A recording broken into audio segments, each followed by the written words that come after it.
السلام علیکم ورحمۃ اللہ وبرکاتہ۔ آج کا ہمارا ٹاپک سورہ البقرہ ہے۔ آیت نمبر 229 سے لے کر 230 تک۔ آئیے سورہ البقرہ سے اپنے سبق کا آغاز کرتے ہیں۔ رب اشرح لی صدری ویسر لی امری واحلل عقدۃ من لسانی یفقہوا قولی ربی زدنی علما۔ اعوذ باللہ من الشیطان الرجیم، بسم اللہ الرحمن الرحیم۔ الطلاق مرتان، یہ دیکھیں مرتا کھڑی حرکات ہے، اسے کھینچیں گے مرتان۔ یہ دیکھیں آپ کو چھوٹا سا سواد نظر آ رہا ہے، یہاں ضرورت کے وقت آپ ٹھہر سکتے ہیں اگر آپ کی سانس ٹوٹ رہی ہو، ورنہ تو ملا کے پڑھا جائے تو بہتر ہے۔ کیسے؟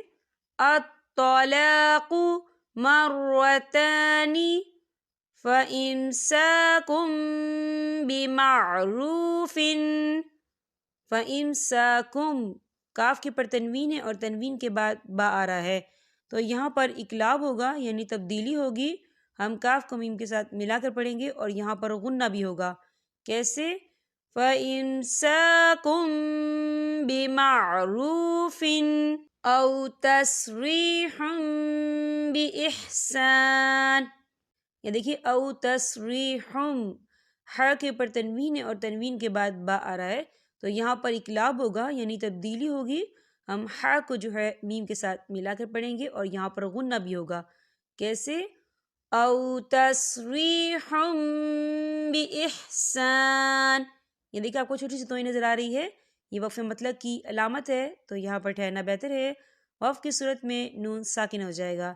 کیسے؟ او تسریح بِإِحْسَان وَلَا يَحِلُّ لَكُمْ أَن تَأْخُذُوا مِمَّا، میم مشدد ہے، یہاں پر غنہ بھی ہوگا اور اس پر چھوٹی سی مد بھی ہے، تو اسے 4 حرکت کی برابر کھینچیں گے۔ مِمَّا آتَيْتُمُوهُنَّ شَيْئًا إِلَّا، یا دیکھیں الا، خال الف سے پہلے زبر ہے، الف مدہ بھی ہو رہا ہے اور اس پر چھوٹی سی مد بھی ہے، تو ہم اسے 4 حرکت کے برابر کھینچ کے پڑھیں گے۔ کیسے؟ إِلَّا أَن يَخَافَا، این نون ساکن ہے اور نون ساکن کے بعد یا آ رہا ہے، اور یا جو ہے حروف یرملون میں سے ہے، تو یہاں پر ادغام ہوگا تھوڑا سا غنے کے ساتھ۔ کیسے؟ أَن يَخَافَا، اس پہ چھوٹی سی مد ہے، تھوڑا کھینچیں گے۔ أَن يَخَافَا أَلَّا يُقِيمَا حدود اللہ، اللہ کا نام پر پڑھا جائے گا، اللہ کے نام سے پہلے زبر ہے، آپ کو چھوٹی سی توئی بھی نظر آ رہی ہے، تو یہ وقف مطلق کی علامت ہے، یہاں پر ٹھہرنا بہتر ہے۔ وقف کی صورت میں ہا جو ہے ساکن ہو جائے گا۔ ہم اسے کیسے پڑھیں گے؟ حدود اللہ فَإِنْ خِفْتُمْ، فَإِنْ یہاں نون ساکن ہے اور نون ساکن کے بعد خا آ رہا ہے، خا جو ہے حروف ہلکی کا ورڈ ہے، تو یہاں پر اظہار ہوگا، ہم یہاں غنہ بالکل نہیں کریں گے۔ ہم اسے کیسے پڑھیں گے؟ فَإِنْ خِفْتُمْ أَلَّا يُقِيمَا حُدُودَ اللَّهِ، یا دیکھیں آپ کو چھوٹا سا لام لکھا ہوا نظر آ رہا ہے، اگر یہ عبارت کے بیچ میں آتا ہے تو یہاں پر ٹھہرنا جائز نہیں ہے، تو آپ اسے ملا کر پڑھیں۔ فَلَا جُنَاحَ عَلَيْهِمَا فِيمَا افْتَدَتْ بِهِ، یا دیکھیں آپ کو چھوٹی سی توئی نظر آ رہی ہے، تو یہ وقف مطلق کی علامت ہے، تو یہاں پر ٹھہرنا بہتر ہے۔ وقف کی صورت میں ہا ساکن ہو جائے گا۔ کیسے؟ فِيمَا افْتَدَتْ بِهِ تِلْكَ حُدُودُ اللَّهِ فَلَا تَعْتَدُوهَا، یہ دیکھیں آپ کو چھوٹی سی جیم نظر آ رہی ہے، تو یہ وقف جائز کی علامت ہے، تو یہاں پر ٹھہرنا بہتر ہے۔ وَمَن يَتَعَدَّ حدود اللہ فاولئک، فاولا کھڑی حرکات ہے، کھینچیں گے اور اس پر مد بھی ہے تو ہم اسے 4 حرکت کے برابر کھینچے پڑھیں گے. کیسے؟ فاولئک هم الظالمون. فَإِن طَلَّقَهَا، یہاں دیکھیں فَإِن، یہاں نون ساکن ہے اور نون ساکن کے بعد تو آ رہا ہے، اور تو جو ہے اکفا کا ورڈ ہے تو ہم یہاں اکفا کریں گے، نون ساکن کی آواز کو ناک میں چھپائیں گے. کیسے؟ فَإِن طَلَّقَهَا فَلَا تَحِلُّ لَهُ مِن بَعْدُ. یہاں دیکھیں میم، یہاں نون ساکن ہے اور نون ساکن کے بعد با آ رہا ہے تو یہاں پر اقلاب ہوگا یعنی تبدیلی ہوگی.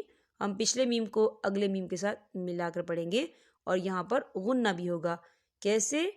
مِن بعد حتی تنکح زوجا غیرہ. آپ کو چھوٹی سی توئی نظر آ رہی ہے تو یہ وقف مطلق کی علامت ہے. وقف کی صورت میں ہاں ساکن ہو جائے گا. ہم اسے کیسے پڑھیں گے؟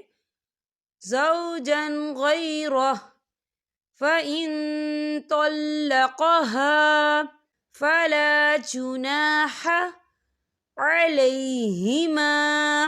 یا دیکھیں علیہما، خالی الف سے پہلے زبر ہے، الف مدہ بھی ہو رہا ہے اور اس میں مد بھی ہے، ہم اسے کھینچیں گے. علیہما ان یتراجعا. دیکھیں این، یہاں نون ساکن ہے اور نون ساکن کے بعد یا آ رہا ہے اور یا جو ہے حروف یرملون میں سے ہے تو یہاں پر ادغام ہوگا. ہم اس تھوڑا سا غنّے کے ساتھ پڑھیں گے. کیسے؟ ان یتراجعا ان ظنّا. ان نون ساکن ہے اور نون ساکن کے بعد وا آ رہا ہے، وا جو ہے اکفا کا ورڈ ہے تو ہم یہاں اکفا کریں گے، نون ساکن کی آواز کو ناک میں چھپائیں گے. کیسے؟ ان ظنّا. چھوٹی سی مد آپ کو نظر آ رہی ہے تو ہم اسے 4 حرکت کے برابر کھینچیں گے. کیسے؟ ان ظنّا ان یقیما حدود اللہ. آپ کو چھوٹی سی توئی نظر آ رہی ہے تو یہ وقف مطلق کی علامت ہے. وقف کی صورت میں ہا جو ہے وہ ساکن ہو جائے گا. ہم کیسے پڑھیں گے؟ حدود اللہ وَتِلْكَ حُدُودُ اللَّهِ يُبَيِّنُوهَا لِقَوْمٍ يَعْلَمُونَ. لِقَوْمٍ يَعْلَمُونَ. یہاں پر ہمارے سبق کا اختتام ہوتا ہے. اللہ پاک ہم سب کو قرآن پاک پڑھنے، سمجھنے اور اس پر عمل کرنے کی توفیق عطا فرمائے. میں آپ سے اجازت چاہوں گی. السلام علیکم ورحمۃ اللہ وبرکاتہ.